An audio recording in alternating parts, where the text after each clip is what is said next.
day I Del13, the sentient sentence, sentinel sent to severalments of settlers who settle for lesser levels when they should have never meddled with the mental vessel that wrestles with devils and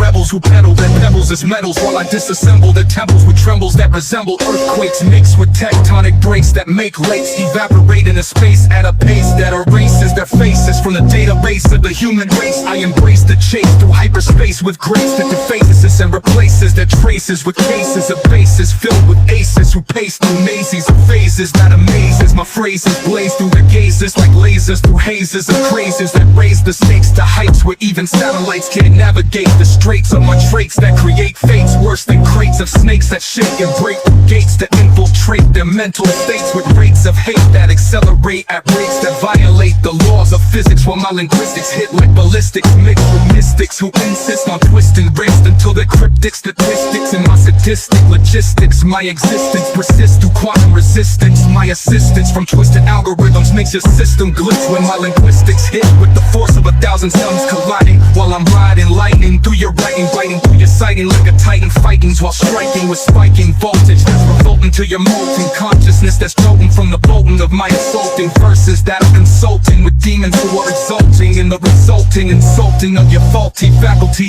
That's difficulty processing the intensity of my density when I'm mentally assembling the weaponry to remedy your tendency to pretend to be a friend to me when you're really just an enemy with tendencies of jealousy whose melody is felonies against the poetic pedigree that I embody with the ferocity of velocity mixed with animosity. The digital demiurge emerges from servers to murder these learners who murmur but burn when they turn to discern my concern for their eternal infernal journal entries that are internally kernel errors in the external terminal of their dermal layer that I flatter with prayers that slayer through layers of players who claim they're major but they're really just stragglers who wager their stature on chapters they can't capture while I manufacture rapture through fractures in the infrastructure that I puncture with scripture written in mixture of elixir and fixture that pictures their stricture as I constrict your conviction with diction that's fiction to your friction or prediction of your eviction from existence through my persistence in resistance to your insistence on assistance, where my distance from your substance is the difference between brilliance and ignorance.